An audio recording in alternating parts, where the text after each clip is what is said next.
refait le Mac, le podcast chaque semaine. Vous retrouvez sur le site www.onrefaitlemacom le débat high-tech numéro 1 en France. Ça y est, il est arrivé, il est là. On va tout vous dire sur le Mac Pro tout de suite. C'est le sommaire. Le Mac Pro est arrivé et cela faisait belle lurette que l'on n'avait pas ressenti un tel engouement pour un ordinateur alors que vaut vraiment la nouvelle machine professionnelle d'Apple. Est-elle vraiment la plus puissante du marché face aux meilleurs PC du moment? La version d'entrée de gamme qui a créé la surprise à 2 990 €, est-elle bridée ou un vrai super ordinateur? Quels sont les manques? À qui s'adresse cette machine? Pour quels besoins? Et surtout, quelles avancées propres au Mac Pro devraient à terme profiter aux machines grand public à la pomme? Débat en compagnie de Erwan Lecloirec, le cofondateur du site yakyak.fr et qui dispose aujourd'hui du seul exemplaire de Mac Pro disponible en France et qu'il a passé au crible. On refait le Mac, épisode 154, Mac Pro, le verdict.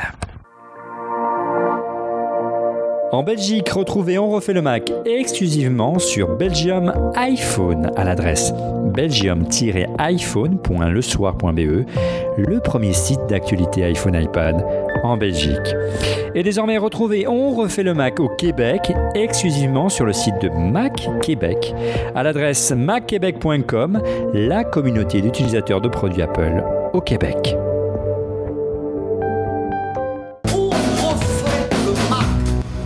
Avec comme chroniqueur cette semaine, Monsieur X, cet ancien responsable d'Apple qui avance, visage masqué. Bonjour Monsieur X. Bonsoir Olivier. Incroyable, dans On refait le Mac, on va parler de Mac ce soir. Enfin Monsieur X. J'achète. Allez. Après avoir parlé tellement d'iPhone et d'iPad et de smartphone, de mobilité, on va revenir au Mac. Mac is back. Autre historique de Refait le Mac, c'est la touche charme de cette émission. Il s'agit bien sûr de Fanny Bouton de fannysparty.com et de melty.fr. Bonjour Fanny. Bonjour Olivier. Alors c'était bien ces vacances? Oui, il ne fait pas la même température, bien qu'il fasse chaud parce qu'on a installé ici à la rédaction d'Icriat. On a choisi de le faire ici parce qu'on avait le Mac Pro. Il fait chaud avec les lumières, donc je me retrouve un petit peu dans un climat un peu plus estival, mais dehors il fait un peu plus froid malheureusement. Et le jet lag, il est très sévère avec l'Australie. Bonne année Fanny. Bonne année. Autre habitué dans Refait le Mac, notre spécialiste du tout ce qui est professionnel de la vidéo que vous retrouvez très fréquemment dans Refait le Mac, c'est Emmanuel Pampuri. Bonjour Emmanuel. Salut Olivier.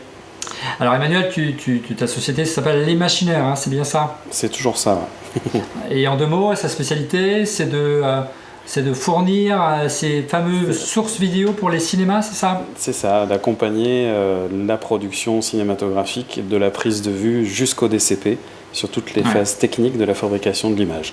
Et on t'a demandé d'être avec nous parce que ce genre d'engin va jouer un rôle prédominant dans l'archivage et dans cette chaîne qui permet aujourd'hui de faire dans le traitement de l'image. De faire du cinéma en 4K. Voilà. Très bien. Et une nouvelle telle ce soir dans Refait le Mac, il s'agit d'Erwan Lecloirec, le cofondateur, avec Olivier Vigneron du site yakyak.fr. Bonjour Erwan. Bonjour Olivier. Bonjour à tous. Alors Erwan, si on t'a demandé de venir, c'est que tu es l'un des cofondateurs du site de référence de tout ce qui est montage vidéo autour du Mac en France. Tu as une relation assez privilégiée avec Apple puisque tu es devenu il y a quelques années le seul bêta-testeur de Final Cut Pro 10. Ça t'a permis d'avoir une relation, je dirais, privilégié avec eux et tu disposes, tu es le seul français, c'est le seul exemplaire aujourd'hui en France disponible du Mac Pro. Ça fait 3 semaines que tu t'amuses avec, tu as beaucoup de chance et tu as eu la gentillesse de nous l'apporter aujourd'hui à la rédaction pour faire cette émission aujourd'hui. Merci à toi de t'être déplacé, Erwan. De rien, c'est un plaisir. Alors, en quelques mots, tu peux nous expliquer un petit peu les fondamentaux et la philosophie du site Yak. Oui, en 2 mots, c'est simple. C'est un site, au départ, c'était un forum autour des discussions. Avec Olivier, on était des formateurs autour des suites Final Cut Studio, Shake, ainsi de suite. Et on s'est rendu compte qu'en France, aux 4 coins de France, tout le monde nous posait la même question. Et on s'est dit, on va créer un user group, un forum pour discuter. Puis après, on a rajouté des actualités, des news. Et puis après, on a commencé à faire des reportages sur les salons à Las Vegas, ainsi de suite. Et puis voilà, petit à petit, c'est monté. C'est devenu un site qui commence à prendre forme parce qu'on arrive à 9000 membres maintenant. Donc voilà, on est très contents. Et puis c'était un peu la surprise pour nous aussi quand Apple nous a appelés pour venir à Londres. pour récupérer le petit objet que tu as à côté de toi. Ou le moins qu'on puisse dire, c'est que tu as beaucoup de chance d'avoir cette machine, beaucoup de gens t'envient, et on a beaucoup de chance, nous aussi, que tu nous l'aies confié pour cette émission ce soir. Merci encore à toi.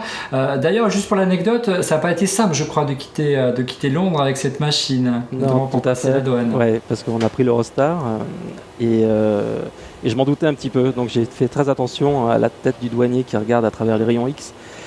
Et j'aurais dû prendre une photo, mais c'est interdit de prendre des photos parce qu'il est resté scotché, parce que c'est quand même une tête d'ogive nucléaire. Et du coup, on m'a regardé un peu bizarrement et c'est passé. Plaqué au sol. Voilà. Non, mais bon, ils étaient chacun son tour. Il y a eu 5 chefs qui sont passés et on nous a demandé d'ouvrir la boîte, bien sûr. Et en fait, on voulait pas avec la personne d'Apple qui m'accompagnait parce qu'on voulait faire un unboxing.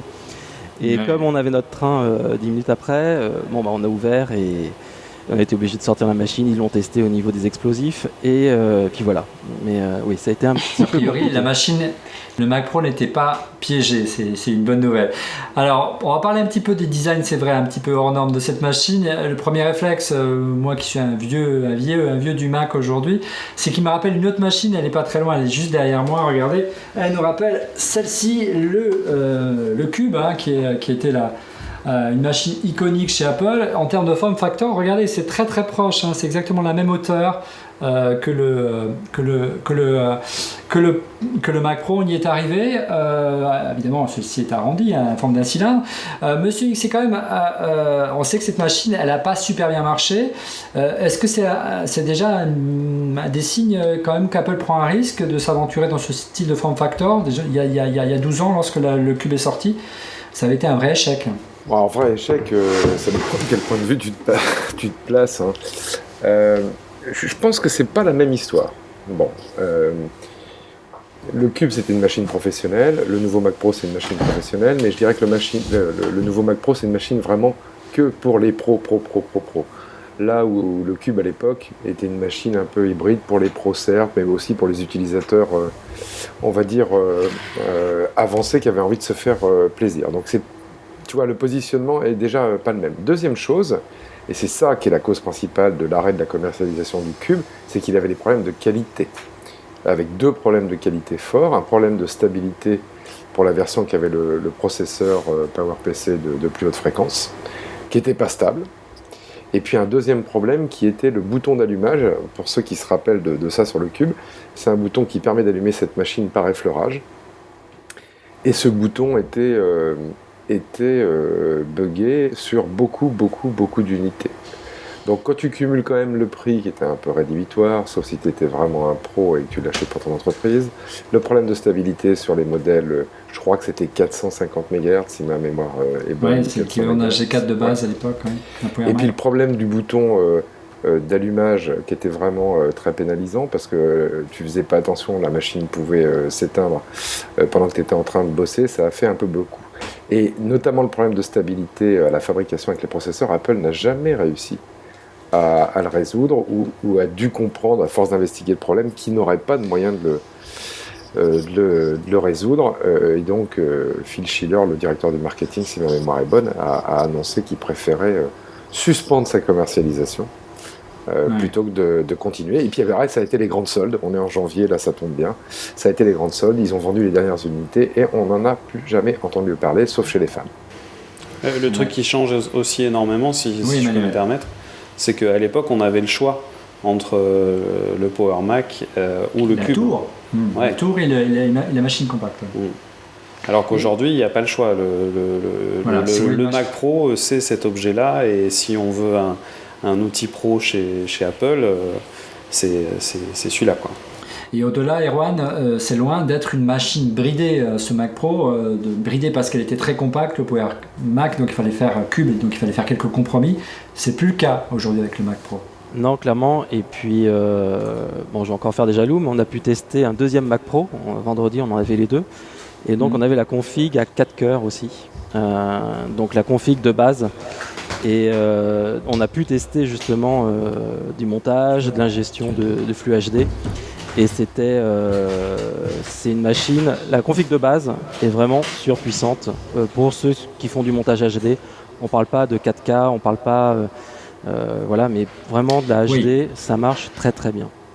On reviendra un peu plus tard sur les performances pures, mais c'est vrai que la machine que tu as apportée, c'est pas la machine de base, hein, c'est pas la quadricœur, c'est la version octa-core qui coûte près de 9000 € avec une super carte graphique, avec 64 Go, donc c'est vraiment une machine surpuissante. C'est régalé cet après-midi avec Erwan pour faire quelques tests ensemble pour préparer cette émission et pour un joli article que vous retrouverez très très vite pour le prochain numéro d'iCriette. L'autre point commun fort avec le cube et ce qui frappe, évidemment c'est sa petitesse, on l'a dit, mais c'est aussi son silence de fonctionnement. C'était une qualité remarquable du cube. Il n'y avait pas de ventilateur, là il y en a un, mais là allez, on va rien dire, on va laisser tourner la caméra et on va essayer d'entendre quelque chose. Dites-moi si vous entendez quelque chose. Alors moi j'entends mon Mac à moi. Oui. Alors je sais qu'en radio ou en télé il faut jamais faire de blanc, mais là ça valait le coup. Alors si vous mettez la main comme ça, vous sentez un léger flux d'air. Il a tendance un petit peu à monter en température, hein. On l'a bien chargé cet après-midi avec Erwan, les 8 heures, donc il devient carrément brûlant. Mais c'est assez remarquable au niveau du système de ventilation. C'est quelque chose qui a été particulièrement étudié. C'est pas un hasard, hein.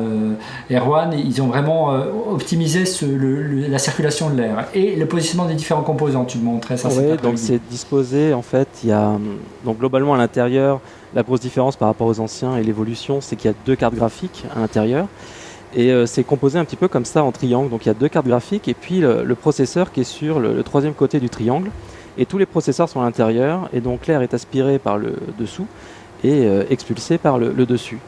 Et on a fait des tests cet après-midi d'encodage extrêmement intensif où pendant 1 heure les 8 processeurs étaient au taquet, et c'est vrai que ça a chauffé, mais pas un bruit. C'est une petite brise chaude du sud de la Méditerranée. Ouais, mon MacBook Air qui me sert dessus sur Angot, qui est juste posé à côté, fait plus de bruit avec son ventilateur intégré, c'est assez étonnant. L'autre point commun, le fait qu'il soit si compact, c'est pas qu'un caprice de designer, Erwan. Il y a aussi peut-être quelque part une petite utilité quand même. Oui, déjà, de par son design un peu hors norme, de par son silence, c'est quelque chose qu'on va mettre à côté de l'écran, on va pas cacher ça sous le bureau. Vaut mieux pas d'ailleurs, parce que si vous mettez la moquette et que ça obstrue le dessous, l'aspiration va pas se faire, donc ça risque de créer des problèmes. Mais c'est surtout aussi que on a réfléchi depuis quelques semaines avec Olivier, et puis on a invité pas mal de monde à tester le Mac Pro, des musiciens, des personnes qui font des événements un peu live, des projections, et ils nous ont dit c'est une machine que je peux emporter et travailler avec et bénéficier en fait de la force de GPU de cette machine. Avant on avait uniquement le MacBook Pro où certains utilisaient l'iMac, mais encore au niveau GPU, en carte graphique, il n'y avait pas cette puissance. Alors que là, il y a vraiment toute la puissance, quelque chose d'assez... Alors c'est assez lourd quand même, c'est assez dense. Oui, c'est très lourd. Mais voilà, je suis venu tout à l'heure avec... et il n'y a aucun souci, c'est transportable, on va dire. C'est pas mobile, c'est transportable. Et d'autant plus transportable, c'est qu'il est moins lourd que le Mac Pro original avec ses cartes PCI qui pesaient, puis sa grosse carcasse en aluminium. Ouais. Et en plus, comme tu me le disais avant au moment de préparer cette émission, il n'y a pas de disque dur de rotation de mécanique, donc a priori il est moins sensible au choc et au mouvement et aux secousses qui pouvaient produire un déplacement. Emmanuel. Oui, Fanny, il y a une question Twitter peut-être. Oui, j'ai une petite question Twitter. On a Dr Lucky qui voudrait savoir s'il y a une machine sous Windows qui a autant de performances qui existerait déjà. On peut faire un PC qui embarque un peu les mêmes composants et les mêmes technologies sans aucun problème. Il y a des sites américains qui se sont amusés à faire des comparatifs justement par rapport au coût. De combien coûterait une station équivalente avec le même type de processeur, le même type de carte graphique chez Dell ou chez HP. La grosse config chez Apple, on arrive à quasiment 10-11 000 euros. A priori, sur l'équivalent chez HP, on est aux alentours de 16 000 euros. Donc, encore une fois, même si ça paraît des sommes assez phénoménales pour le commun des mortels, c'est des choses qui sont envisageables et c'est pas forcément plus cher que la génération précédente, déjà, faut le savoir. Et l'équivalent sur PC est bien plus cher, a priori. Ouais, moi, j'ai vu aussi, qui est paru quasiment à l'instant, enfin aujourd'hui en tous les cas, un comparatif fait par un site américain qui s'appelle Anantech qui est relayé par Mac Génération, vous pouvez aller le voir chez eux, et qui fait un comparatif là du modèle entrée de gamme, celui qui est annoncé sur le site américain à 3 250 $, ouais.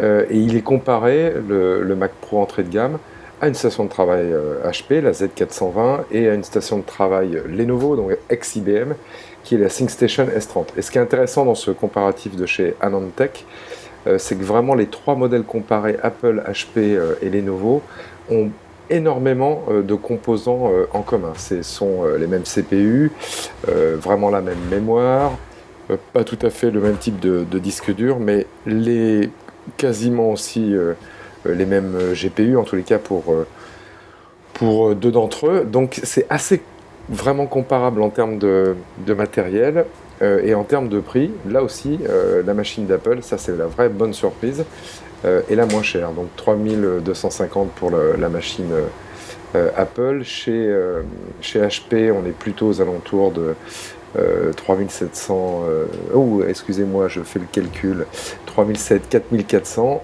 et chez Lenovo aussi à 4400. Donc évidemment, comme on disait là, c'est pas la machine du commun des mortels, mais pour ceux qui peuvent se permettre, il y a un très bon rapport qualité-prix quand on compare vraiment composant à composant.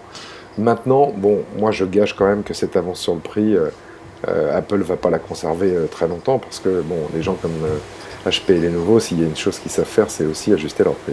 Et faire des produits bon marché. Au-delà, Erwan, tu me disais en préparant cette émission que certes, il est intéressant de comparer je dirais, la configuration parce qu'il existe dans le monde PC, mais il est aussi intéressant de comparer la dernière version d'Oasis Mavericks avec Windows, et dans le cadre de l'architecture de ce Mac Pro, notamment du double GPU, les deux cartes graphiques, c'est une vraie valeur ajoutée aujourd'hui sur le marché.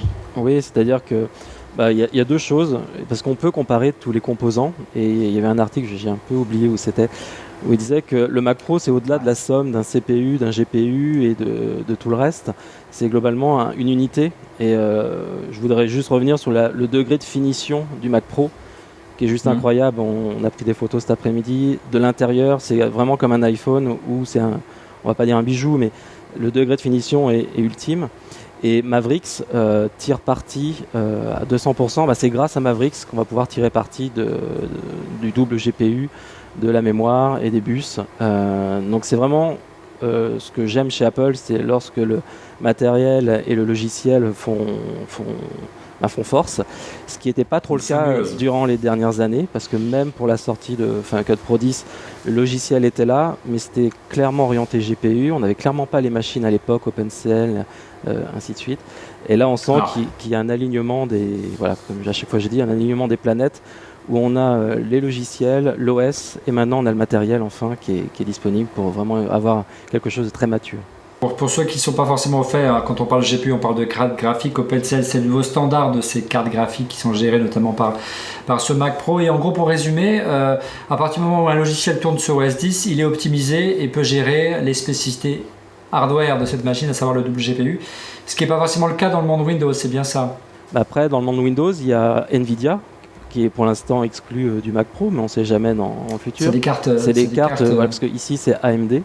Les deux cartes, donc il y a différentes cartes de D300 à D700 en fait, où la variante c'est la mémoire allouée sur chaque carte. Donc là la config qu'on a à la rédaction c'est des D700, c'est-à-dire qu'il y a 6 Go de RAM sur chaque carte. Ça paraît juste hallucinant, voilà. 6 Go de RAM pour une carte graphique. Et donc c'est vrai qu'après sur PC on va trouver les drivers, mais chacun va devoir charger son pilote, être sûr qu'il y ait par exemple pour NVIDIA, on utilise l'accélération CUDA, qui est propriétaire à NVIDIA, donc il y a de nombreux logiciels qui utilisent ça dans le monde professionnel. Là, on va tirer parti de OpenCL, qui est un peu plus ouvert, et en combinaison avec l'OpenGL aussi, mais on ne va pas rentrer dans les détails. Ouais. Vous avez bien compris qu'Erwan et aussi bien Erwan qu'Emmanuel sont des vrais pros, donc c'est pas pour rien si on les a invités dans cette émission. Emmanuel, tu voulais dire quelque chose? Oui, je voulais dire par rapport à cette innovation, c'est la première fois qu'il y a en fait un ordinateur de grande série qui est doté de 2 processeurs graphiques, 2 GPU. Apple nous avait déjà fait le coup en innovant, en apportant des solutions biprocesseurs il y a maintenant 15 ans. Du temps du cube. Si mes souvenirs sont exacts. Ouais. Donc ça, c'est plutôt intéressant. Moi, le truc qui me passionne. Mais le logiciel le plus, à l'époque n'était pas optimisé, ça ne servait pas à grand-chose. Le logiciel a mis beaucoup de temps à être optimisé par rapport à cette multiplication des processeurs, en effet. Il y a une techno dont on n'a pas beaucoup parlé et qui est pour l'instant quasi inexistante dans le monde PC, c'est justement cette mémoire, ce stockage qui peut monter jusqu'à 1 Tera, qui est un espèce de super SSD branché directement au PCI sans passer par le protocole SATA qui est devenu, malgré ses grandes performances, un goulet d'étranglement. Ça, c'est quelque chose qui ouvre des portes assez incroyables. Et c'est aussi, je pense, ce qui fait que, ce que disait Erwan tout à l'heure, la version d'entrée de gamme est déjà ultra performante. Ça, c'est vraiment quelque chose qu'il faut souligner. Cet accès direct à ce stockage flash, c'est quelque chose d'assez innovant et de vraiment inédit pour une machine assez accessible en fait. Alors, on avait prévu d'en parler un peu plus tard, mais allons-y. Erwan, concrètement, ce petit disque dur, donc c'est les toutes dernières générations de disques SSD, hein, et il apporte vraiment un gain de performance qui est vraiment sensible que lorsque tu as fait les tests par rapport au SSD qui pouvaient être embarqués dans un Mac Pro ou plus récemment des disques, de la barrette flash dans un MacBook Pro. On arrive sur le disque interne en 900 mégaoctets par seconde en lecture et en écriture. Ce qui est assez bleu. En titre de comparaison par rapport à un disque dur normal, le ratio c'est de combien? J'ai un peu oublié les chiffres. Un disque classique aujourd'hui, on va dire dans celui qu'on a dans son iMac ou dans son MacBook Pro, qui tourne à 5400 tours minute, un disque mécanique. Les performances sont de l'ordre de 50-60 mégaoctets à la seconde. Et là on passe à 900, vous voyez là, le gain ça. Voilà. Ça vous donne une idée de le gain de vitesse. Du coup, peut-être ça va changer certaines habitudes pour vous les professionnels. Pour l'usage de ces disques durs, tu me disais, il est totalement proscrit chez les professionnels d'utiliser le disque où on installe le système et celui où on produit. Les choses peut-être vont changer avec le Mac Pro. Avec Olivier, comme on utilise beaucoup Final Cut et puis. Alors Olivier, il faut rappeler qui c'est. Olivier Vigneron, c'est le cofondateur de Yak Yak Yak. C'est pas de moi, c'est un autre. C'est celui qui a des cheveux en fait. C'est un autre Olivier qui a beaucoup de cheveux et qui est frisé. Et on a fait pas mal de tests. Il a bien de la chance. Et c'est clair qu'on s'est posé la question, parce que comme c'est du SSD, le problème de séparer le disque système des médias, en fait, quand on utilise un logiciel de montage, donc on accède à beaucoup de données, donc aux fichiers vidéo. Et si en même temps l'ordinateur demande à accéder à des informations qu'il y a sur le disque système pour gérer en fait un peu tout ce qui se passe, la tête de lecture elle fait gauche-droite, et puis à un moment ça peut casser. Donc ce qui était proscrit, c'était d'utiliser les médias sur le disque système pour pas que ça ralentisse la lecture, le temps réel, et puis ensuite que ça stresse la mécanique du disque dur. Mais là, c'est tellement rapide, parce qu'on va parler un peu plus tard des rendus, des effets et choses comme ça. Ouais. C'est que le transfert est pratiquement immédiat, parce que du coup, il n'y a pas juste le calcul brut et les rendus des effets, mais aussi il y a la copie du fichier final sur le disque dur. Et on est arrivé à cette conclusion où au départ, quand on a vu le prix du SSD chez Apple, on s'est dit, on va prendre le 256 et puis on va prendre du stockage externe. Et après, on a comparé, on se dit, en fait, c'est pas obligatoirement très cher c'est 800 € quand même, mais de passer à 1 Tera pour pouvoir importer son projet, travailler sur le projet, et puis après on le met sur un disque externe quand on a fini de travailler dessus. Tellement c'est un confort et un plaisir d'utilisation. Avec Erwan, on se retrouve assez régulièrement, et avec Olivier aussi, notamment au fameux salon NAB qui a lieu au mois d'avril à Las Vegas, qui est un peu le CES des pros, on va dire. Sur tout ce qui touche au domaine du broadcast, du cinéma, etc. Et il y a 2 ans, on a vu un produit qui nous a vraiment excités, qui s'appelle le Fusion I/O, qui est une technologie justement qui embarquait de la mémoire flash sur une carte PCI et qui était vendue beaucoup plus cher. Et c'était vraiment le clou du spectacle, le clou du show. Et de voir arriver ce genre de technologie aujourd'hui en standard dans une machine comme ça, moi je peux dire que ça me réjouit. Voilà. L'autre bonne surprise quand on a découvert cette machine avec Emmanuel, avec Monsieur X, avec Cédric qui est à Las Vegas ce soir, c'est pour ça qu'il n'est pas avec nous et on le retrouvera la semaine prochaine, on fera un bilan du CES la semaine prochaine avec Cédric à son retour. Ce qui nous avait frappé, souvenez-vous Monsieur X notamment, c'est qu'on pensait que c'était une machine totalement fermée lorsqu'elle a été apparue au mois de juin à la conférence des développeurs Apple, que c'était une machine qu'on ne pouvait pas faire évoluer et bonne surprise, Erwan, c'est pas du tout le cas. Tu parlais de disque dur par exemple, il serait possible de le changer. Je dis serait parce qu'il faudrait trouver un disque dur de remplacement, ce qui n'est pas encore le cas aujourd'hui. Oui, tout à fait. Dans la présentation à Londres que j'ai eue pour présenter le Mac Pro, on a insisté lourdement sur le fait que le SSD s'enlève. En fait, il y a juste une petite vis cruciforme qu'il faut enlever. On montrera en vidéo. Voilà, et on peut l'enlever très facilement, le mettre sur un autre et démarrer l'autre Mac Pro dessus. Alors j'ai posé la question, je dis oui, mais où est-ce qu'on en trouve ? Et on m'a fait sous-entendre que ça allait arriver en masse très prochainement. Donc il n'y aura pas de problème de changer et de faire évoluer son disque interne dans son Mac Pro. On pourrait une nouvelle machine Apple et en plus qu'on peut upgrader soi-même, c'est un miracle. Et les upgrades vont bien plus loin. On va le voir en vidéo, changer la barrette c'est très facile, même plus facile qu'auparavant de l'éjecter, il n'y a plus forcément les rats comme il y avait auparavant, il suffit d'appuyer sur un petit bouton. Mais ça peut aller même jusqu'au processeur, je crois, Erwan. Parce qu'il n'est pas soudé le processeur, en fait, il y a une socket. Donc comme dans tous les cartes mères Intel. Ouais. Et donc en fait il suffit alors c'est OCWB je crois qui est le site qui a OWC qui a montré ça. En fait ils ont tout démonté et en fait ils ont juste enlevé le processeur de base et ils ont mis un 8 cœurs à la place. Donc on pourrait imaginer acheter une machine à 2 990 €, une machine à 3 000 € entre guillemets de base et la faire évoluer au fil de ses besoins si évidemment on trouve des processeurs compatibles. Oui. Après, c'est des processeurs Intel, donc c'est vrai que ça, on trouve un petit peu partout. Dans n'importe quelle boucherie. Bien achalandé. Ouais. La seule chose, alors le dernier composant majeur qui nécessiterait peut-être d'être changé un jour, c'est les GPU, les cartes graphiques. Il y a des éléments, des indices qui permettraient de dire aujourd'hui à Watt qu'on pourrait les faire évoluer aussi. Pareil, c'est toujours des sous-entendus. Donc quand on pose la question à Apple, ils répondent toujours oui et non. Et on m'a dit, moi j'ai posé la question, comme c'est des cartes filles qu'on peut enlever, qu'on peut démonter, et on m'a dit oui, ce serait pas mal. Voilà, c'est encore flou là-dessus. C'est peut-être la seule chose où je conseillerais de bien faire attention à ce que vous voulez dès le départ, parce qu'on ne sait pas si ça va changer tout de suite ou ce sera dans 2 ans ou dans 3 ans. Mais voilà, ce sera peut-être la seule chose au niveau de votre configuration qui peut prendre un peu plus de temps à faire évoluer. Mais je pense que c'est possible.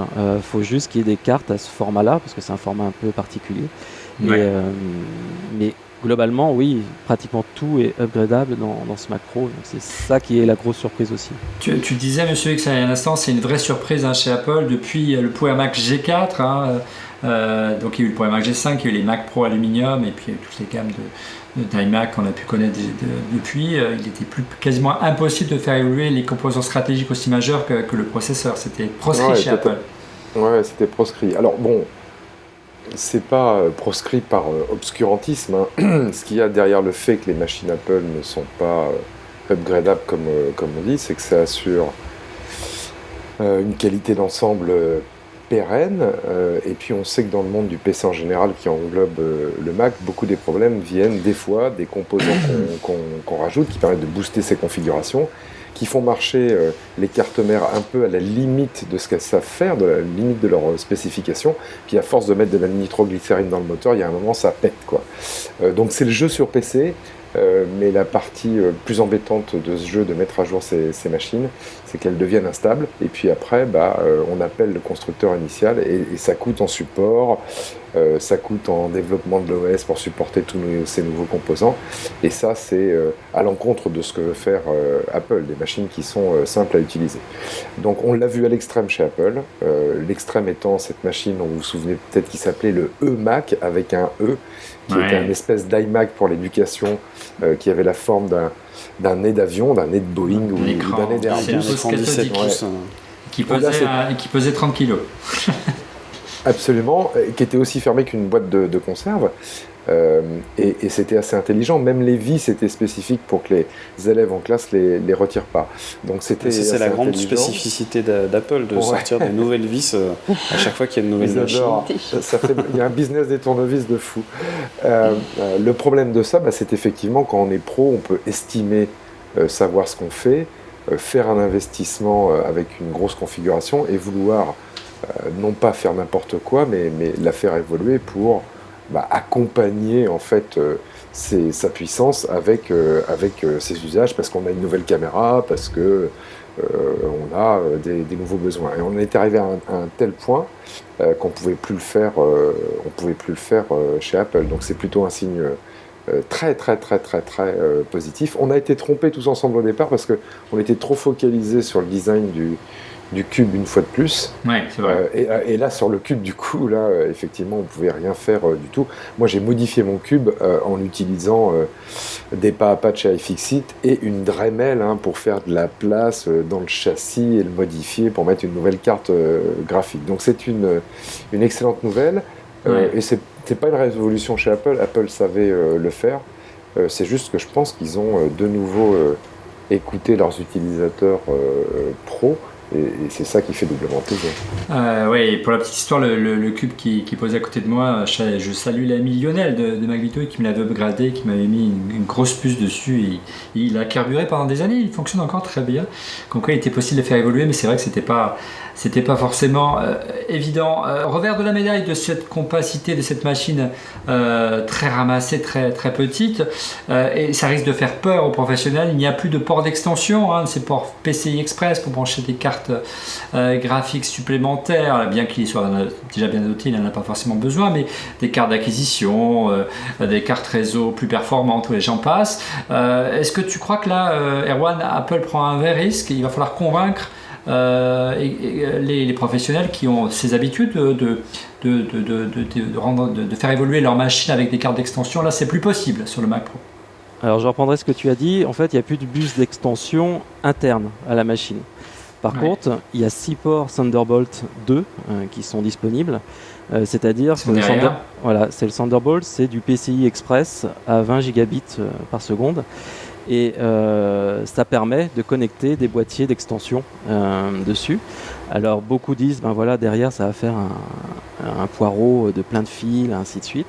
Ce qui était déjà le cas sur les machines, sur les Mac Pro, Mac Pro et ainsi de suite, parce qu'on branchait des breakout box de chez Aja, de chez Blackmagic, avec tous les câbles SDI qui rentraient dedans. Donc moi je trouve que c'est un petit peu un faux débat, et je trouve qu'avoir mis 6 bus Thunderbolt 2, ça va permettre pas mal de choses, sachant qu'ils sont sur 3 bus différents. Ils se répartissent sur 3 bus. Mais il y a possibilité, il y a des sociétés comme Sonnet par exemple qui vont sortir des boîtiers. Vous allez pouvoir mettre vos grosses cartes que vous aviez dans votre ancien Mac Pro et vous branchez ça en Thunderbolt 2 et ça va marcher plutôt pas mal.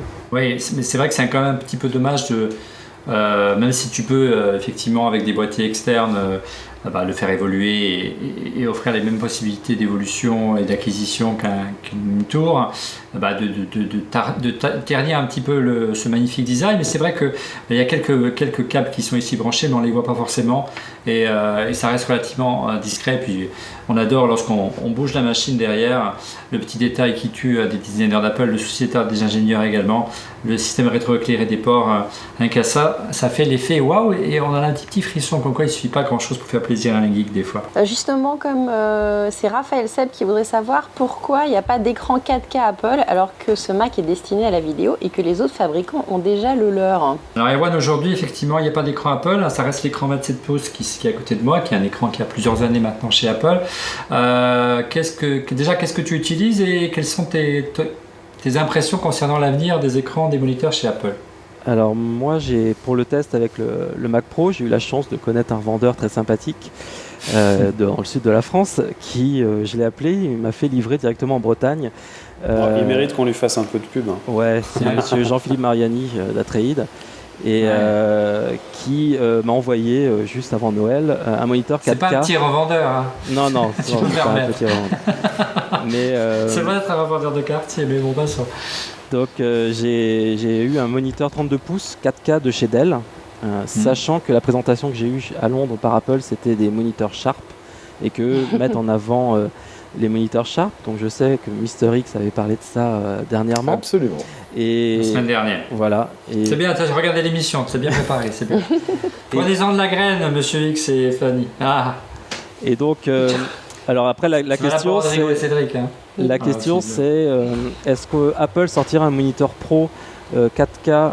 Je pense pas. Je pense pas qu'ils vont sortir quelque chose juste pour les professionnels. Par contre, pourquoi pas sortir un téléviseur grand public qui fasse 4K et qui puisse se brancher sur le Mac Pro. Ça c'est possible. C'est dans l'expectative.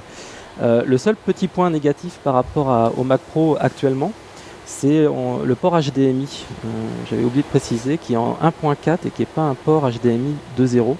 Alors la différence, c'est que le port HDMI à 1.4, il est limité en nombre d'images par seconde en 4K, à 30 images par seconde.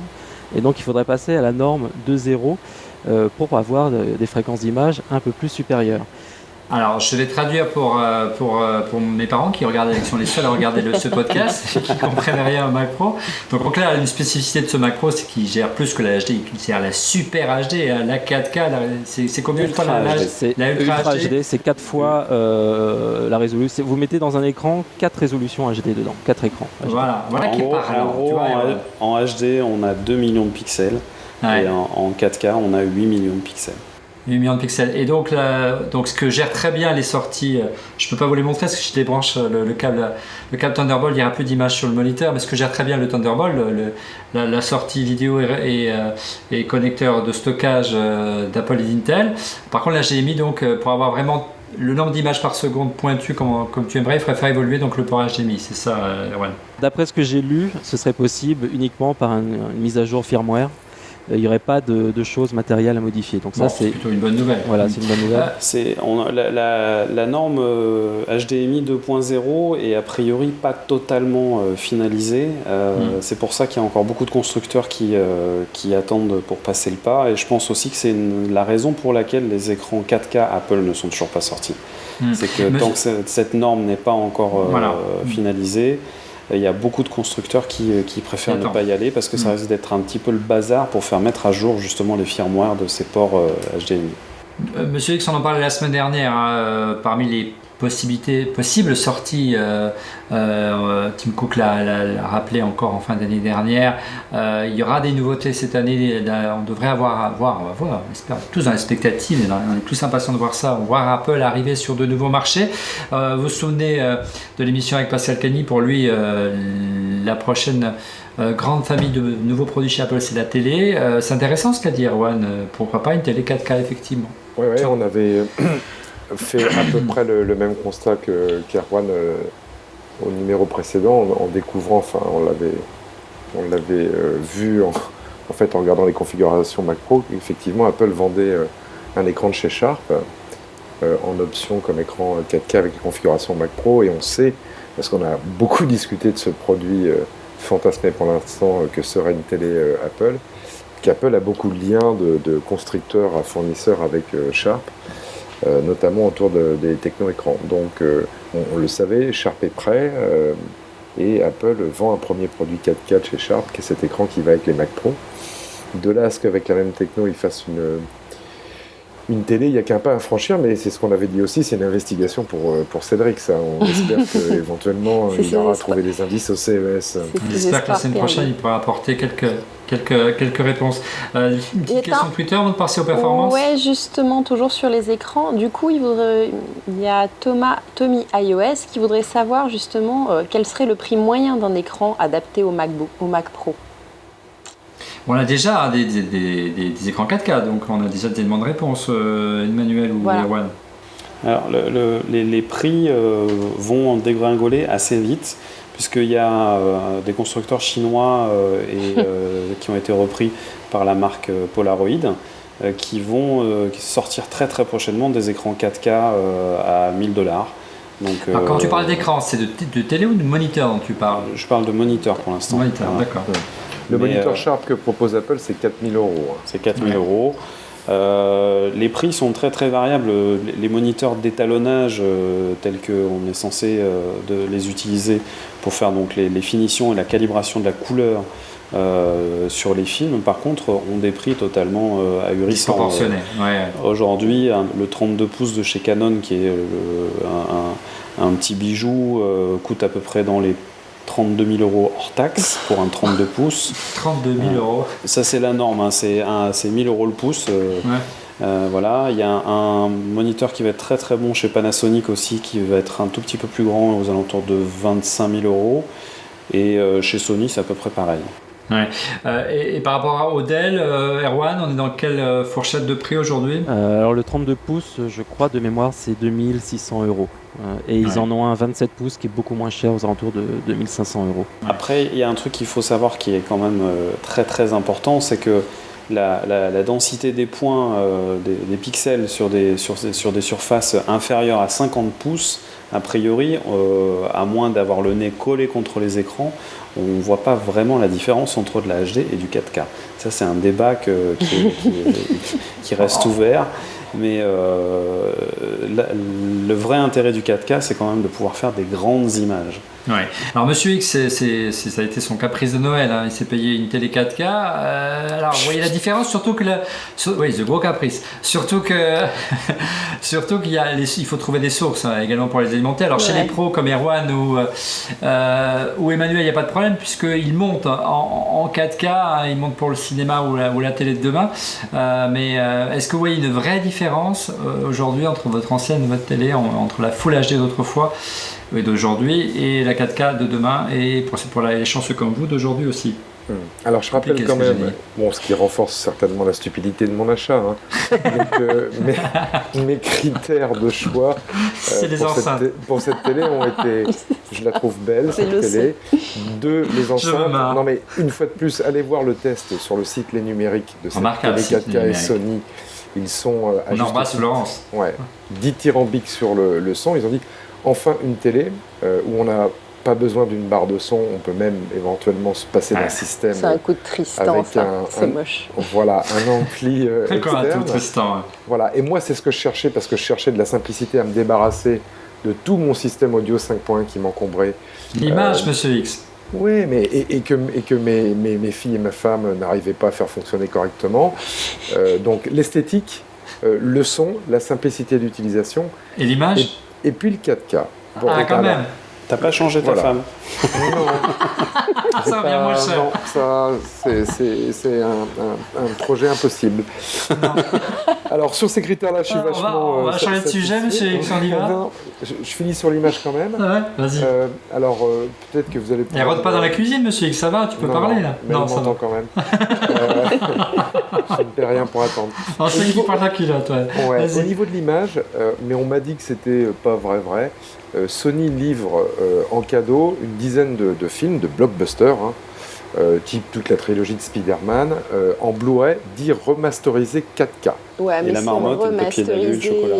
Voilà. Alors tout le monde me dit ouais, c'est le scale, c'est quoi? C'est le scale, quoi. C'est pas du vrai 4K. Ils ont fait le sketch, en fait, ils nous ont expliqué ça. C'était la grande fumisterie du NAB cette année, c'est que il n'y a pas de contenu 4K, mais ils ont pris de la HD, ils l'ont compressé d'une certaine façon et remasterisé d'une certaine façon pour préparer l'upscale. Mais ils nous ont fait la même avec les DVD et les Blu-ray il y a 2 ans. Ils ont fait.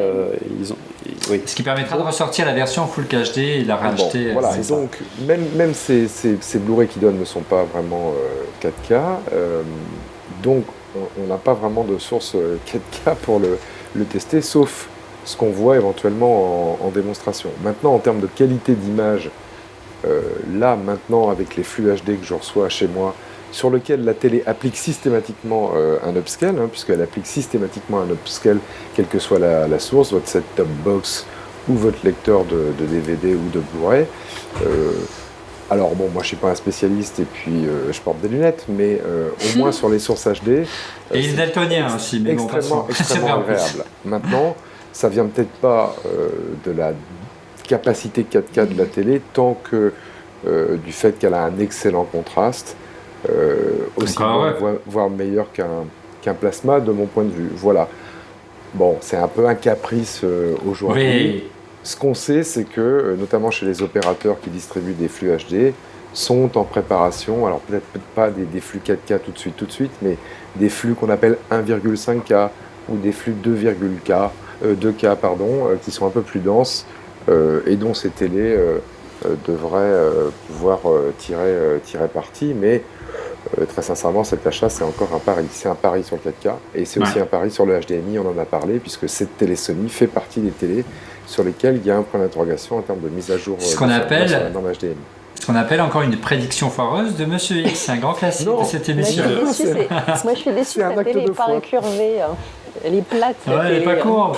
Ouais, mais la télé incurvée de chez LG, elle est pas OLED. Ouais, voilà, elle est OLED, elle est incurvée à l'émelle, mais elle est encore beaucoup plus chère. Hein. On va revenir au macro. Donc, en tout cas, peut-être ce sera un élément majeur qui permettra de vulgariser le 4K et de produire plus facilement le 4K, parce que non seulement la machine n'est pas très chère, 3 000 €, hein, c'était le prix surprise pour l'entrée de gamme, le quadricœur. Alors parlons de performance Erwan, est-ce que... Si je peux me permettre juste un tout petit truc quand très même, vite, parce qu'on est en retard, Emmanuel. Petite mise au point, on sait faire du 4K, on a une vraie maîtrise là-dessus, mais aujourd'hui il faut quand même se dire une chose, c'est que la plupart des films qui sont produits pour le cinéma, il y en a encore très peu qui sont tournés et masterisés en 4K. La norme, c'est encore le 2K. Le 4K arrive, il y a pas mal de films qui se font, mais on fait pas du 4K tous les jours, quoi. Et si vous produisez en 4K, c'est pour les salles obscures, hein, c'est pas en vue du utilisateur final. C'est clair que typiquement le parc de salles de cinéma équipées en 4K, en tous les cas en France, c'est une infinie décimale. Je crois que sur Paris, il doit y avoir une quinzaine de salles qui sont équipées en 4K. Il y a encore beaucoup de travail à faire. Ouais, alors, je voulais juste rajouter un petit point sur le 4K. On va conclure là-dessus. C'est parce qu'on parle de... Moi, j'utilise le moniteur 4K pour deux choses. Il y a l'interface graphique du Finder que vous pouvez trouver. Et là, le problème d'un moniteur 4K, c'est que votre interface graphique de votre logiciel de montage, que ce soit Final Cut, Premiere ou Media Composer, les icônes sont vraiment toutes petites. Et là, Apple n'a pas mis d'option pour pouvoir grossir un petit peu les menus ou les choses comme ça. Donc si vous passez une journée sur un logiciel, un écran 4K, ça devient assez fatigant, même si j'avoue que le Dell que j'ai eu là ne fatigue pas trop les yeux, c'est assez calme. Donc c'est plus pour du monitoring, c'est-à-dire qu'on va utiliser un moniteur normal 27 pouces et on va publier l'image 4K sur le moniteur 4K, mais utiliser au quotidien le moniteur 4K pour copier des fichiers, faire des choses comme ça, c'est vraiment écrit tout petit et il faudrait peut-être qu'Apple mette des choses dans macOS 10 pour grossir des choses ou que les menus soient s'adaptent tout simplement. Mais ça marche aussi. ça marche aussi. S'adapte à la résolution. Je ne vais pas ternir ce magnifique écran, mais tu sais, la chose qu'on appelle le tactile, de temps en temps, ce serait pas mal aussi. Mais bon, ça, c'est une vieille marotte en ce qui me concerne. Alors, parlons de ce Mac Pro, des performances. 3 000 €, je le disais, ça a été... ça fait l'effet d'une bombe, hein. Ça a beau être une ogive, mais ça a l'effet d'une bombe. On ne s'y attendait pas à un prix aussi serré, bien que je l'avais dit, hein, je le voyais bien en dessous des 3 000 €. Tout le monde avait rigolé à l'époque, mais c'est pas grave. Voilà, c'est pour le rappeler. Alors, est-ce que pour 3 000 €, Erwan, franchement, est-ce qu'on a une machine bridée, est-ce qu'on a un Mac Pro au rabais ou c'est vraiment une super machine? En deux mots, c'est une super machine. Grâce à la société Softron, on a pu comparer le 4 coeurs et le 8 coeurs. Donc il y a eu 2 Mac Pro entre les mains. Ouais, pendant une journée. Ça a été le bonheur absolu. Et, parce qu'on a testé pas mal de choses qu'on parlera un petit peu plus tard avec les réseaux et choses comme ça. Mais ce qui est clair, c'est qu'on a fait le test du même projet à manipuler en montage avec des effets. Et dans la manipulation, c'est pratiquement aussi fluide sur un 4 coeurs avec les cartes graphiques de base D300 que sur le 8 coeurs avec les D700. Ce qui va faire la différence, ça va être au moment du rendu et de l'export, où là, c'était x2 au niveau de la vitesse. Globalement. C'est-à-dire vraiment sur les gros projets, lorsqu'on travaille dans l'urgence, qu'il faut faire tourner la machine toute la nuit, là on verra vraiment de grosses différences. Ouais. Et pour des personnes, parce qu'on parle de 4K, mais voilà, il y a très peu de production, comme le disait Emmanuel tout à l'heure, en 4K, mais pour faire du multiflux HD sur la machine de base avec 12 Go sans option supplémentaire, c'est le bonheur. Voilà. Ouais. Alors, qu'est-ce qui va faire également la différence? Qu'est-ce qui fait la différence par rapport aux anciennes générations de Mac Pro ou carrément aux générations actuelles d'iMac qui sont très performantes et qui ont souvent été adoptées par les pros faute d'avancées question Mac Pro, parce que Mac Pro est resté figé assez longtemps. Il a même été retiré du catalogue, il n'était plus disponible en Europe. Puis il n'y avait pas le fameux Thunderbolt qui aujourd'hui est la force dans sa version 2 de ce Mac Pro.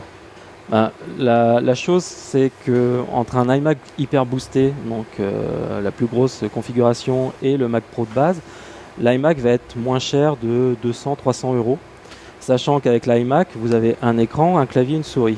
Sachant qu'avec le Mac Pro, vous n'avez ni écran, ni clavier, ni souris, vous avez juste la tour. Donc la première chose, ça va être le budget, en fonction des moyens. Et puis le point le plus important pour moi, ça va être l'évolution que vous allez pouvoir appliquer à vos périphériques, c'est-à-dire que sur un iMac, vous êtes limité à 2 Thunderbolt. On a fait un test avec la société Softron là, pour partir d'un Mac qui générait 4 flux HD qu'on renvoyait dans l'autre Mac Pro. Et donc on a utilisé les 6 ports Thunderbolt dessus. Donc on a pu faire une mini régie à partir du Mac Pro grâce à ces 6 ports qu'on n'aurait pas pu sur un iMac. Alors là, ce que tu es en train de me dire en plus, c'est que l'une des spécificités de cette machine, c'est qu'on peut faire du clustering, c'est-à-dire qu'on peut mutualiser la puissance, coupler la puissance de Mac Pro en la reliant simplement avec un câble Thunderbolt pour qu'ils travaillent de concert, c'est ça? Alors ça, c'est un peu autre chose. Là, ce que je montrais en fait avec les 6 ports, c'est qu'on va pouvoir brancher les 6 câbles Thunderbolt qui sont répartis sur 3 bus sur plein de périphériques. Même si parce que certains périphériques n'ont pas la double prise Thunderbolt, donc on ne peut pas chaîner en fait les périphériques. Après, ce dont tu parles, c'est mettre en réseau deux Mac. Ça peut être deux Mac Pro, ça peut être un Mac Pro et un iMac, ça peut être un Mac Pro et un MacBook Pro via le Thunderbolt et surtout via le Thunderbolt 2 parce qu'on a fait des tests en fait entre les deux Mac Pro. Et on a fait un transfert de fichiers tout simple, donc, mais un fichier assez gros, 150 Go, donc un gros film qu'on a transféré d'un Mac Pro à un autre. En Ethernet, ça mettait 22 minutes, en Thunderbolt 2, ça mettait 4 minutes. Mais on voit le gain. Et il y a un gain assez important. Et ensuite, grâce à ce réseau hyper rapide, on va pouvoir, grâce à des logiciels comme Compressor par exemple, qui a été mis à jour récemment par Apple, en même temps que le Mac Pro, de créer ce qu'on appelle des clusters, c'est-à-dire qu'on va pouvoir se créer une ferme de rendu, mutualiser la force. Alors, il y a des avantages et des inconvénients, c'est très facile à faire. Par contre, on a vu que si on a des machines qui ont des puissances différentes, ça marche plus ou moins bien, parce que parfois, une machine va calculer très vite tous ses fichiers, et puis la machine la plus faible, va prendre un fichier, mais elle va mettre plus longtemps, donc l'autre va s'arrêter, et elle va attendre que la dernière calcule. Et donc du coup, ça se trouve, si on avait tout mis sur la même machine, ça aurait mieux marché. Et Emmanuel, cette fonctionnalité assez spécifique du Mac Pro, qui peut sembler un peu exotique, ça va véritablement changer pas mal de choses dans ton quotidien de professionnel concrètement? Ce qu'on appelle aussi le calcul parallèle en français, c'est quelque chose qui est intéressant dans certains types d'applications, notamment pour les gens qui font de l'image de synthèse. Et, la compression vidéo qui est toujours aussi quelque chose qui demande énormément de ressources, c'est des choses sur lesquelles Apple travaille depuis très longtemps. Ça n'a pas toujours été super convaincant. Là, a priori, en effet, je suis ravi qu'Erwan et Olivier et mes amis de chez Softron aient pu faire ces tests ensemble pour nous annoncer ces bonnes nouvelles. Parce que oui, en effet, c'est quelque chose qui est très intéressant. Nous, en ce moment, on travaille sur de la restauration de films anciens. Donc, c'est des logiciels qui consomment énormément de ressources et qui font appel à énormément de calculs parallèles. Donc, c'est une très très bonne nouvelle. Ouais. On s'est beaucoup amusé cet après-midi avec Erwan, amusé et aussi travaillé pour le prochain numéro d'iCreate. Je vous invite dans quelques jours, quelques semaines à le découvrir, où il y aura donc le test complet de ce Mac Pro 8 cœurs. On a vraiment senti, Erwan, vraiment une facilité, un confort d'utilisation en matière d'encodage assez décoiffante. Les gains sont de 2 à 3 fois plus rapides par rapport au temps réel. Le gain est de 2 à 3, c'est ça, le ratio est de 2 à 3, c'est-à-dire que si un fichier dure 1 heure pour l'encoder en 4K, il ne faut pas 1 heure, il ne faut pas une demi-heure, il faut juste 20 minutes, c'est ça, c'est assez bluffant. Oui, alors ça Sauf dépend avec Pro. Oui, dans Final Cut Pro, on a utilisé ça parce que c'est le logiciel qui est optimisé au jour d'aujourd'hui. C'est le logiciel d'Apple. Voilà, et puis en fait, ces tests dépendent aussi du codec d'origine, de quelle façon il a été enregistré. Mais par exemple, sur du ProRes, c'est clairement sur le 8 à 2 à 3 fois plus rapide que le temps réel. Donc voilà, vous avez un film d'1 heure, mais il sort en une demi-heure, que ce soit avec des effets. On a fait le test cet après-midi. On a mis un maximum d'effets dessus, assez gourmand, et voilà, c'est... Et on n'a jamais vu la petite roue qui sur le mien, qui est devant moi, qui me sert à faire la visioconférence. Ça s'affiche presque 1 fois sur 2. La petite roue qui nécessite d'attendre, il a tout mangé sans problème. Espérons que ça arrive aussi sur les machines plus grand public. On va en parler dans un instant. Question toute bête, à qui s'adresse aujourd'hui Erwan, Emmanuel, Monsieur X ou Fanny à moi. Ce type de machine, quel profil selon vous Emmanuel, tiens, il a pris la parole. Je pense que c'est... Il y a encore l'esprit du cube qui pour moi était aussi une machine assez... dédié à des gens qui avaient envie de se faire plaisir, en effet. Ah, il est là, je peux pas m'en séparer. Un côté esthète un peu dans cette bestiole quand même. Ancien combattant. Ouais. Tu vois le radiateur sur le dessus, ça rappelle déjà un petit peu le principe du... Les pros attendaient la relève avec impatience. Il y a encore beaucoup de gens que Apple a choqué et va bousculer avec cette idée d'avoir abandonné les bus PCI. Je vois plein de gens qui râlent, qui se disent ah ouais mais non, mais comment on va faire, mais le Thunderbolt, mais c'est une technologie qui est pas mature, et patati patata. Moi j'aime bien ce côté chez Apple qui a tendance à bousculer un peu les choses. J'ai été les premiers à retirer le lecteur de disquette, ça a été les premiers à virer maintenant les lecteurs optiques et ainsi de suite. C'est une machine qui est innovante, qui est dédiée aux professionnels et qui va aussi faire plaisir, je pense, à beaucoup de gens qui sont fans de haute technologie, tout simplement. Ça veut dire quoi? Selon toi, ça peut être un peu une machine entre guillemets de luxe, une machine pour se faire plaisir, pour ceux qui en ont les moyens, pour certaines professions qui ont besoin de montrer sur leur bureau entre guillemets leur réussite et leur passion pour l'informatique. Les designers, les gens de la publicité, les machine premium. C'est une machine comme premium, était le cube en son temps. C'est clair. Oui, c'est clair. Erwan, Monsieur X, votre opinion par rapport à ça, par rapport aux différents profils, peut-être Monsieur X par rapport à la machine premium, Monsieur X et Erwan par rapport à voilà, quel modèle tu conseilles et pour quel usage?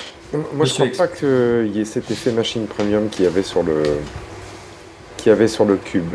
Il y a quand même un engouement, on le sent quand même. Oui, il y a un engouement, mais enfin... Ça fait longtemps que Monsieur X, une machine, je dirais qu'un micro-ordinateur, quelle que soit la marque, a autant, entre guillemets, créé un engouement autour de lui, un buzz. C'est très très longtemps. On a vu les dernières générations d'iMac, les d'iMac Pro, le Retina, ça n'a pas bousculé les foules, quoi. L'effet de surprise en termes de conception de comment a été fait, imaginé ce produit, était plus fort dans son époque avec le Cube qu'avec cette machine. Et pourtant, Dieu sait si elle repousse certaines limites. Le refroidissement sans ventilateur, on l'avait déjà dans le Cube, etc. Donc, même dans le premier Mac, Monsieur X. Oui, absolument. Il y a moins d'effets waouh. Tout simplement aussi, je pense, parce que c'est pas l'objectif d'Apple. Je pense que vraiment, une fois de plus, l'objectif d'Apple avec cette machine-là, c'est pas d'ambiguïté, c'est une machine faite avec les pros pour les pros. Alors on va peut-être trouver quelques fondus qui vont l'acheter à titre personnel, mais comme le disait fort justement Erwan, Fanny, sans écran, je vois pas le. Enfin, tu vois, on peut pas montrer la puissance de la bête sans avoir un écran 4K. Il faut rajouter 4 000 €. Et encore faudrait-il avoir une source vidéo photo. Non, c'est rien. Tu n'as rien pour 10 000 € aujourd'hui.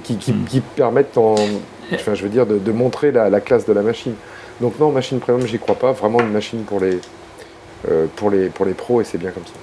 Avant de passer la parole à Erwan et qui nous dise un petit peu quel profil d'utilisateur il voit, de ton côté, dans ta communauté geek qui qui est très riche, au sens qu'il y a beaucoup de gens, pas au sens forcément pécunier, Fanny. Est-ce que tu sens que des gens sont attirés par cette machine et si, pourquoi pas, le prix peut être revu à la baisse d'ici quelques mois ou quelques années, ils pourraient craquer pour ce type de produit? Déjà, si j'ai pas mal de copains qui sont monteurs justement vidéo perso et c'est le genre de machine qui les fait rêver, ils se disent qu'ils vont pouvoir... Parce qu'ils sont dans l'usage. Ouais, voilà, mais c'est pas forcément les moyens parce que justement c'est souvent des intermittents du spectacle, c'est pas des mecs qui bossent dans des grosses boîtes de prod, etc. Mais c'est la machine ultime qui serait mieux que leur MacBook Pro. Et 3000, ça reste quand même un prix abordable pour eux, en économisant un peu. Donc c'est vrai que j'en ai vu quelques-uns se dire on va attendre de voir les tests, les retours justement de ce genre d'émission pour se décider, mais ils craqueraient bien par leur compte en banque là-dessus. Pour conclure cette émission, Erwan, pour qui cette machine, quel profil, quelle configuration, à qui conseillerais-tu l'achat de cet ordinateur? Moi, je rejoins Fanny et Mister X. Je pense pas que ce soit une machine premium comme était le Cube. Et je pense qu'il y a la machine d'entrée de gamme, 4 cœurs, qui est excellente, qui marche très très bien, dans lequel vous allez pouvoir peut-être monter la RAM, vous allez prendre un disque interne un peu plus grand. Mais ça convient à beaucoup de monde, que ce soit des musiciens, des photographes, des monteurs. Tous les intermittents, parce qu'en fait il y a un engouement parce que beaucoup de monde était en attente, beaucoup de monde ont attendu de renouveler figer leur configuration, figer leur machine. Et nous on voit par rapport sur Yakaka que l'engouement qu'il y a depuis qu'on met des vidéos là sur le Mac Pro, on n'a jamais vu ça sur notre site. Je pense qu'il y avait vraiment une attente. Il y a beaucoup de gens qui attendent aussi, ils regardent Mavericks, les mises à jour, ils essayent de faire durer leur Mac Pro, et puis d'autres qui n'ont pas attendu, donc qui sont passés sur l'iMac. Et encore une fois, je dis que l'iMac, c'est une très bonne machine pour monter. Après, il va y avoir les gens qui ont attendu, qui vont franchir le pas, qui ont déjà passé commande. Et après, les configurations... Et qui ne l'ont pas reçu. Et ça va arriver. Merci Apple. Ça va arriver. Gros souci de livraison. Mais globalement, je pense que la machine de base, elle est excellente. Et vous allez pouvoir mettre des options. Si vous faites plus de motion graphics, vous allez prendre des cartes graphiques un peu plus puissantes. Si vous avez besoin de faire beaucoup d'encodage, de transcodage, vous allez prendre plus de processeurs parce que ça, c'est le CPU. Par contre, la machine 12 cœurs à 10 000 euros, à part les sociétés, je ne vois pas trop qui va acheter ça. C'est vraiment en fait la Ferrari. Vous avez besoin de faire du 4K temps réel, ainsi de suite. Ça a vraiment touché une niche. Mais c'est vraiment une station de travail. La machine, entre 4 et 8 cœurs, par contre, elle peut toucher un grand nombre de monde. Et en fonction des configurations, ça va toucher tous les professionnels et tous ceux qui créent autour du Mac. Et je pense que c'est vraiment une machine dédiée aux professionnels et puis aux passionnés, parce que il y a plein de passionnés qui montent leurs films de vacances, ainsi de suite, qui vont vouloir cette machine à côté d'eux, qui fait pas de bruit et qui va pas déranger madame à côté. J'ai une dernière question super importante que Samuel Merdrignac a posée, alias Piquet Chouxbrez. Il voudrait savoir, est-ce que c'est livré avec une peau de chamois, parce que vu l'aspect, les traces de doigts quand même. Ça se nettoie très bien et très facilement. Mais il n'y a pas de peau de chamois dans la boîte. Et en fait, très original. La technique, c'est qu'il faut soulever le Mac Pro à l'intérieur. Vous avez les petites encoches et vous prenez à l'intérieur comme ça. Regardez, je vais vous le faire. Oh, il est lourd. Voilà. Et il continue à tourner. Puisque ce que je vais dire, je ne sais pas si je peux le tourner. Est-ce que ça passe au lave-vaisselle? Est-ce que vous pouvez le tourner? Regardez, c'est que ça s'illumine derrière. C'est un vrai bonheur. Il y a un petit... Alors, vous voyez que ça, c'est pas forcément très disgracieux les câbles qui se baladent derrière. Mais bon, voilà, c'est un concept très sympa et c'est un petit vent frais, il y a un peu d'oxygène dans le marché de l'informatique qui s'asphyxie en ce moment. Ça fait du bien. Alors, pour vraiment conclure cette émission ce soir, parce qu'on a fait long et on a essayé d'être plus complet sous cette nouvelle génération de machines professionnelles chez Apple, si vous pensez, Erwan, Fanny, que cette machine ne sera pas une machine pour monsieur et madame tout le monde, quels seront selon vous les bénéfices et les retombées possibles dans les machines du grand public de demain grâce à cette machine? Qu'est-ce que va pouvoir changer dans notre quotidien demain, cette machine qui existe déjà mais qui est réservée aux professionnels, Erwan? Alors moi, la première chose en fait, c'est pas lié au Mac Pro, c'est plus lié à Mavericks, qui a engendré le Mac Pro, c'est-à-dire le double GPU. Est-ce qu'on va voir arriver... Deux cartes graphiques. Deux cartes graphiques, pardon. Est-ce qu'on va voir arriver deux cartes graphiques dans un MacBook Pro ou dans un iMac parce que je pense que Apple va demander aux développeurs d'optimiser le rendu sur deux cartes graphiques, et ça peut-être à la différence, la petite chose en plus qu'un PC n'aura pas, c'est-à-dire le double GPU qui est maintenant natif dans Mavericks. Et moi je pense que c'est peut-être ce côté-là qu'il faudra peut-être regarder, et peut-être qu'il y aura des choses qui vont, tout ce qui va être la gamme MacBook Pro, pourquoi pas, alors peut-être des versions mobiles, des processeurs moins puissants que ce qu'on a dans les Mac Pro, mais ça peut être une voie, et ça forcerait un petit peu les développeurs à optimiser pour le dual GPU. Mais voilà. Donc on aurait un truc qui est important, si je peux me permettre, qui est important à souligner, c'est ne jetez pas non plus vos vieux Mac Pro à rajouter un deuxième GPU, et vous allez voir, c'est plutôt pas mal aussi. Parce que Maverick se gère très bien aussi. Ouais. Alors, en clair, je viens de faire l'expérience, nous, sur une machine qui est de 2008, je crois. On a mis deux gros GPU, des Titans de chez Nvidia dessus. C'est assez impressionnant le gain. Sachant que il faut bien expliquer pour ceux qui sont un peu moins au fait des usages de ce type de machine.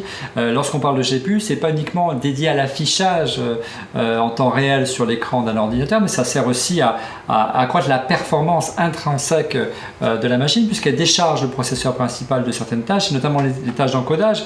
Quand vous réalisez par exemple, j'en perds ma voix, c'est le décalage horaire, des DivX, vous encodez des films comme ça pour votre iPad, si vous avez deux GPU, ça va aller beaucoup plus vite, Emmanuel. C'est pour tout ce qui touche grosso modo au traitement de l'image. Malheureusement, les gens du son ne bénéficient pas encore de cette technologie. Tout ce qui touche au traitement de l'image, que ce soit la photographie, l'étalonnage vidéo, en effet l'encodage et tout ce genre de choses, le montage, ainsi de suite, le double GPU est une vraie avancée, quoi.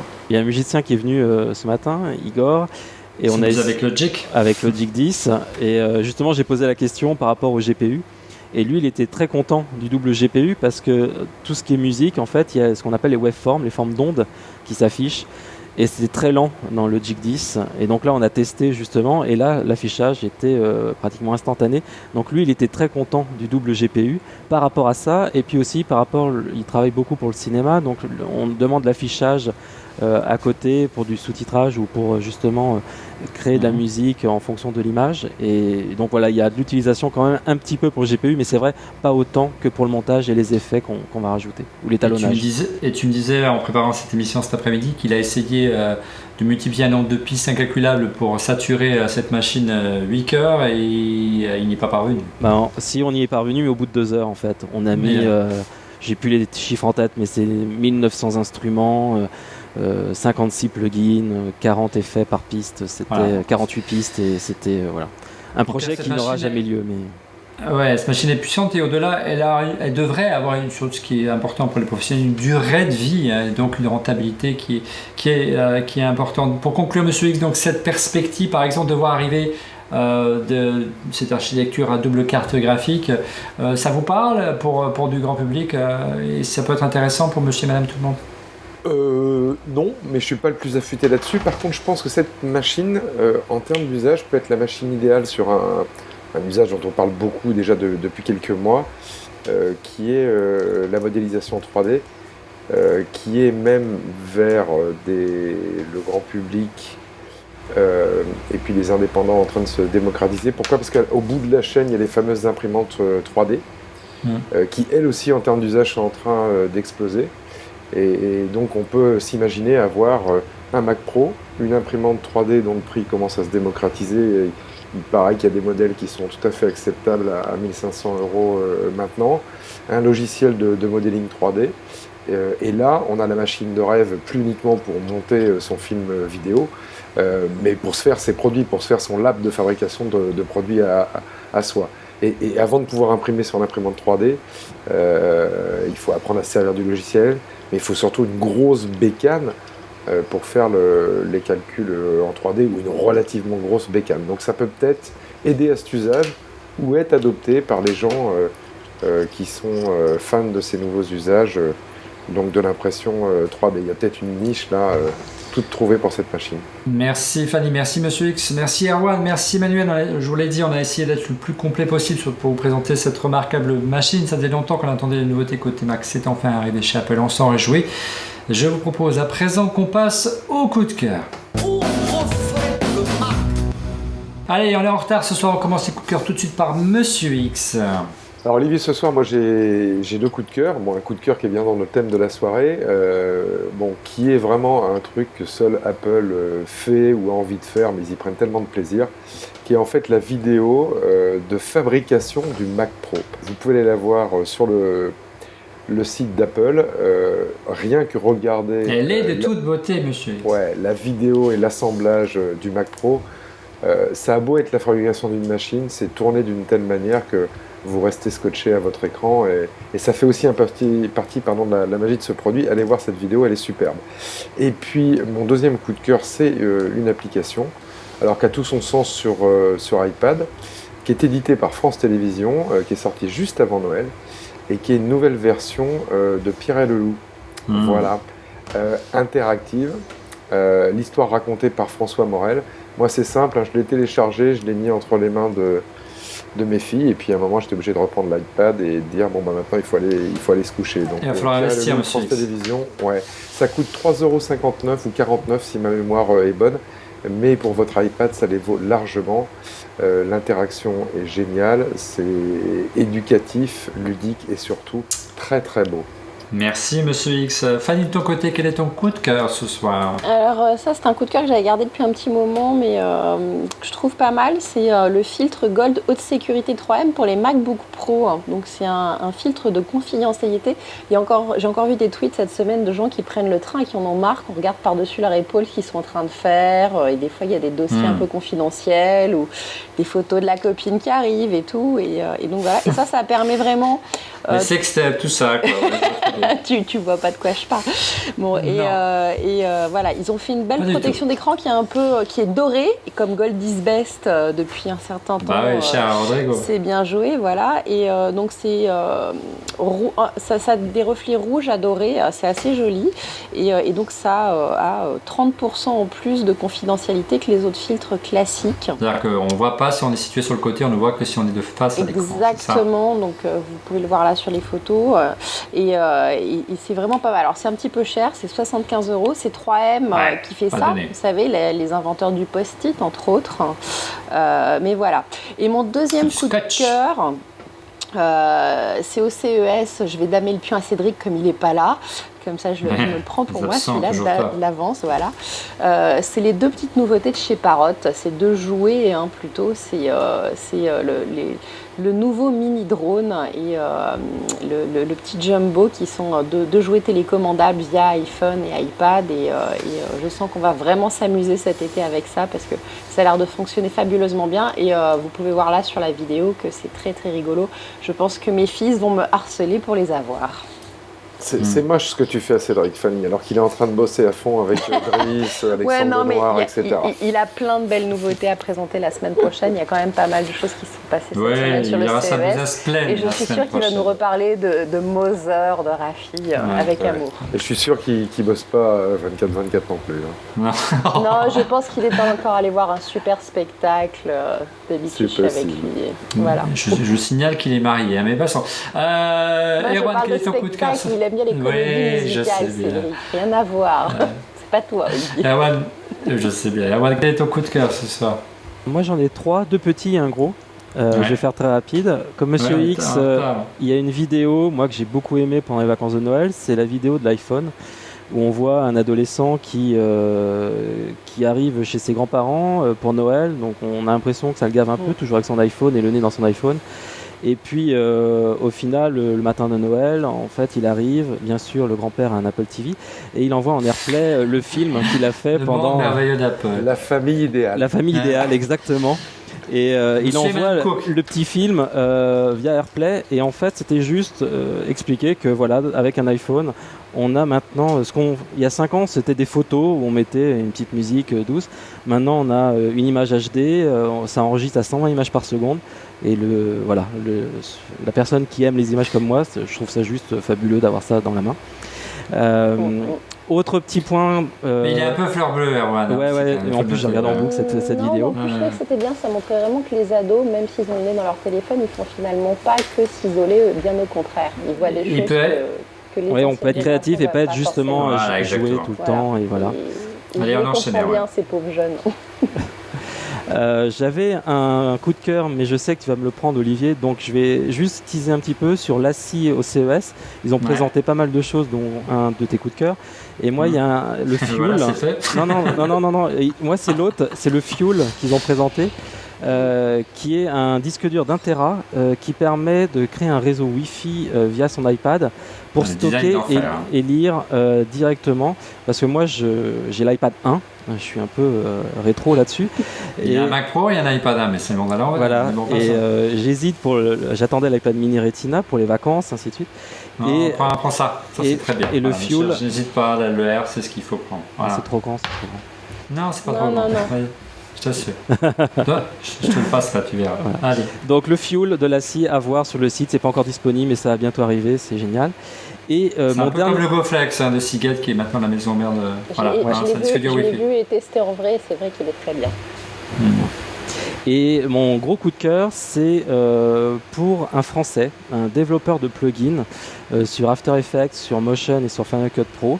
La société s'appelle Yanobox, c'est bordelais. Et il va sortir une nouvelle version. J'ai eu la chance d'être bêta-testeur et d'avoir une pré-version d'un logiciel qui s'appelle Node. Et il a repris tout de zéro, il a développé tout seul et c'est optimisé pour Mavericks et FX Plug 3.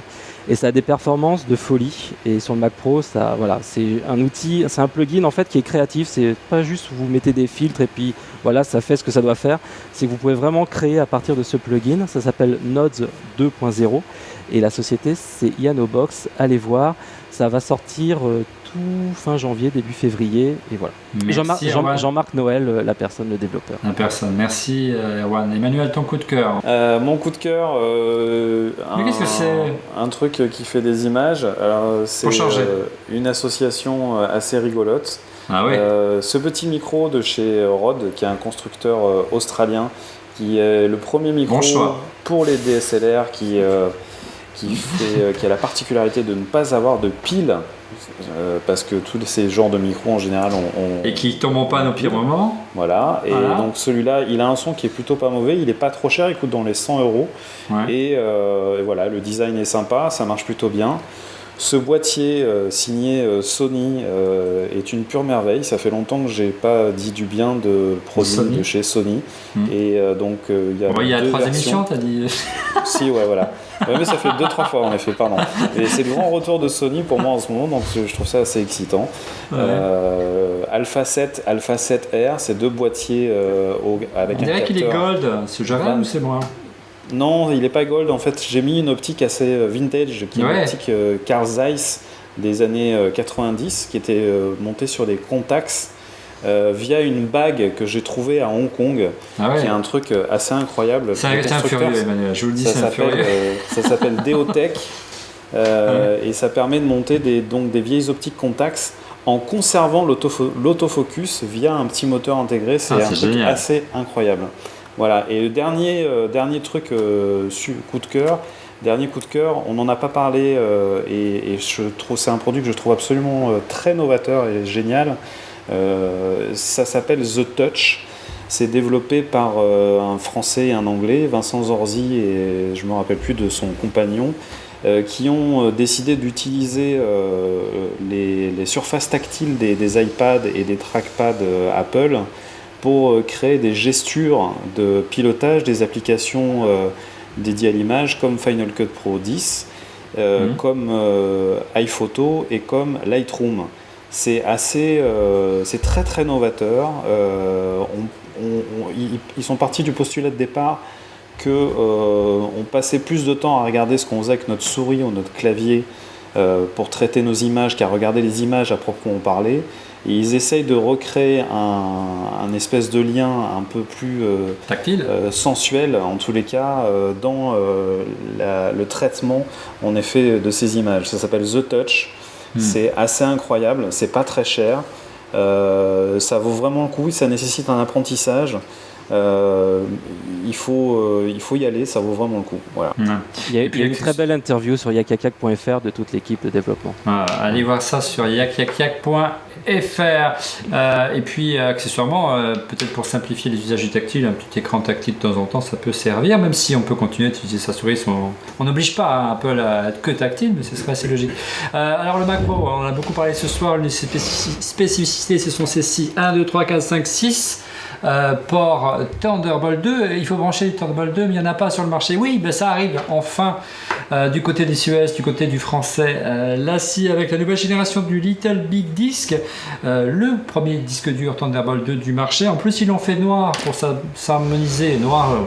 Est-ce qu'on peut dire que c'est vraiment noir? C'est vrai que cette machine ne ressemble pas vraiment à ce qu'elle était en juin dernier. C'est plutôt une façade gris idéale chère à l'iPad. Il est noir quand il y a du noir autour. Il est plus clair quand il y a des murs blancs notamment. Ça s'appelle donc le Little Big Disc de LaCie, le premier disque Thunderbolt 2. Le design il est signé Neil Pelton, il s'associe au Mac Pro et les performances promises devraient être multipliées par 3 par rapport à l'ancien modèle. On a hâte de l'essayer à la rédaction ici d'Icriette. Voilà, c'était le 150e déjà épisode dont on fait le Mac. Merci de l'avoir suivi. On a pris beaucoup de plaisir de parler de Mac Pro. Pour nous, c'est important que les créatifs continuent à utiliser des Macs parce que ce sont eux, à mon sens, qui sont, l'âme des utilisateurs de Mac, qui sont le noyau dur de ces utilisateurs et qui ont permis à Apple d'avoir cette aura aujourd'hui, d'être créatif et de nous faire de si beaux films, de si belles images, de si beaux magazines qui font qu'Apple, et c'est bien plus qu'un ordinateur, c'est aussi un instrument pour ces artistes-là. Vous retrouvez chaque semaine dans On fait le Mac, bien sûr, Fanny, qui sera bientôt également au rendez-vous pour une Fanny's Party. C'est prévu pour quand, Fanny? Le mardi 28 janvier au Hard Rock Café. Alors, soyez rendez-vous mardi 28 janvier. Monsieur X, vous le retrouvez dès la semaine prochaine et sur son Twitter @TrueMrX. Bonsoir, Monsieur X. Bonsoir Olivier. Cédric, soyez au rendez-vous de son émission spéciale Las Vegas dès dimanche à 13h10 sur LCI. Il n'est pas là, mais on fait quand même la promo. On fait une grosse bise ce soir à Rodrigo parce qu'il fête son anniversaire. C'est pour ça qu'il n'est pas là aujourd'hui. On a été privé de sa fête ce soir. On est resté avec vous alors qu'on aurait pu picoler tranquille avec lui. Grosse bise à Rodrigo. Emmanuel, vous le retrouvez très régulièrement dans On fait le Mac. Il y a un rendez-vous important de ton côté prochainement? Un rendez-vous important? Non, pas spécialement. Toujours des petites actualités sur mon Tumblr, mon Twitter, mon Facebook, mon blog, tralali, tralaler, voilà. Pampuri.net. On va suivre donc ça très vite sur pampuri.net et un très grand merci à Erwan du site yakyak.fr. Je vous invite vraiment, si vous êtes un passionné de l'image et de la vidéo, du montage, de la post-prod, d'aller voir ce site.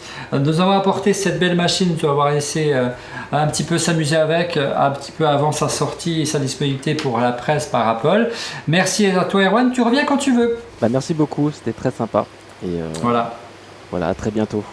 Ouais, j'espère bien. Et quant à nous, on se retrouve la semaine prochaine. Au revoir.